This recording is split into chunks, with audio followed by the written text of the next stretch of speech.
சும்மா சொல்லினே பெரிய மயிர் பேசிருக்கிறேன் சொல்றது என்னவா அதை பாரு அண்ணன் பெரிய மயிர் பண்ற. இந்த காணொலியானது நேற்று இரவுல இருந்து தமிழகத்தினுடைய முன்னணி ஊடகங்கள் சமூக ஊடகங்கள்ல பெருமளவுல வைரல் ஆகிட்டு இருக்குது.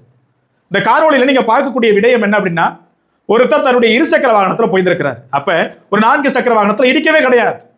அவருடைய கருத்து, அவர் சொல்றவருடைய கருத்து, இந்த காணொலி பதிவிட்டவருடைய கருத்து, நான் இடிக்கவே இல்லை, ஒராசை கூட கிடையாது, வண்டியை நிறுத்தினேன், மோதிர மாதிரி போச்சு, அவ்வளவுதான், நான் சுதாரிச்சுக்கிட்டு வண்டியை நிறுத்திட்டேன். ஆனா வண்டி இடிச்சதா இவரு வண்டியிட்ட வாக்குவாதம் பண்ணாரு.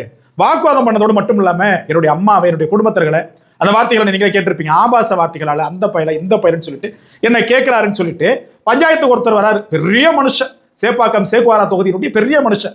யார் இந்த பெரிய மனுஷன் அப்படின்னாக்க, சேப்பாக்கம் பகுதியினுடைய திமுகவினுடைய பிரமுகர். குறிப்பிட்டு சொல்லும் அப்படின்னாக்க 63வது வட்டத்தினுடைய செயலாளராக இருக்கிறாரு, பேரு பிரபாகரன். இவர் வராரு நாட்டாம கெட்டப்புல வந்து உடனே என்ன பண்றாரு, என்னப்பா நடந்தது, யார் பாடி, எந்த ஏரியாப்பான்னு சொல்லிட்டு கேட்கல.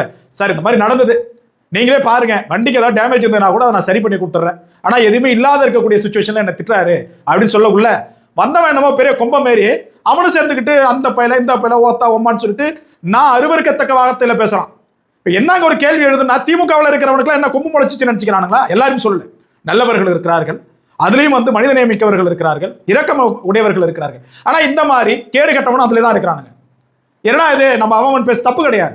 நீ அவன் அம்மா பேசக்குள்ள உன்ன பேசுற என்ன தப்பு, நீ என்ன அவ்வளவு பேர் பிடிங்க நம்ம கேட்கலாம்ல, ஆனாலும் கேட்க மாட்டோம் நாகரிகம் கருதி.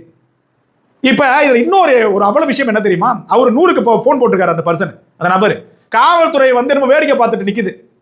அந்த திமுக காரன் பேசுறான், வட்டச்சாளர் பேசுறான், காவல்துறை வேடிக்கை பார்த்து நிற்கிது. அப்படி செவுல நாலு அப்பி என்னடா ஒரு காவல்துறை அதிகாரி நிற்கிற, நீ என்னடா பேசுறேன்னு சொல்லிட்டு நாலு பொழிச்சு வச்சிருக்கணும். ஆனா என்ன பண்றது, காவல்துறையினுடைய கைகள் கட்டப்பட்டு இருக்கிறது. அப்பாவினுடைய ஆட்சியில் அப்பாவிகளாக மாறிவிட்டார்கள் காவல்துறையினர்.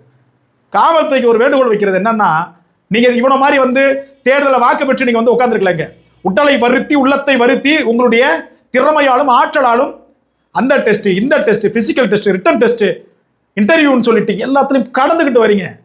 நீங்க இவனுங்களுக்கெல்லாம் கை கட்டி நிக்காதீங்க, வைங்க பொழிச்சு, ஒன்னும் ஆக போறது கிடையாது, ஒன்னும் ஆக போறது கிடையாது. என்ன ஆயிடும், ஒன்னும் ஆகாது. உங்களுக்கு மக்கள் இருக்கிறாங்க. காவல்துறையினுடைய கரங்கள் எப்போது இறுக காவல்துறையால் பிடிக்கப்படுகிறதோ, அரசியல்வாதிகளை அற்று அப்போதான் இந்த பிரச்சனை தீரும். உரிய நடவடிக்கை இந்த நபர் மீது எடுக்க வேண்டும். இந்த காணொலி எல்லாருக்கும் பயிருங்க. ஏன் அதை பயிர சொல்றோம் அப்படின்னா, வேற ஒன்றும் காரணம் இல்லை. திமுகவினுடைய கேவலத்தை இணையதளத்தின் வாயிலா மட்டும்தான் பேச முடியுது, வேற வழியே கிடையாது. இணையதளத்தில் பரமிச்சிட மட்டும்தான் திமுக தலைமை நடவடிக்கை எடுக்குது.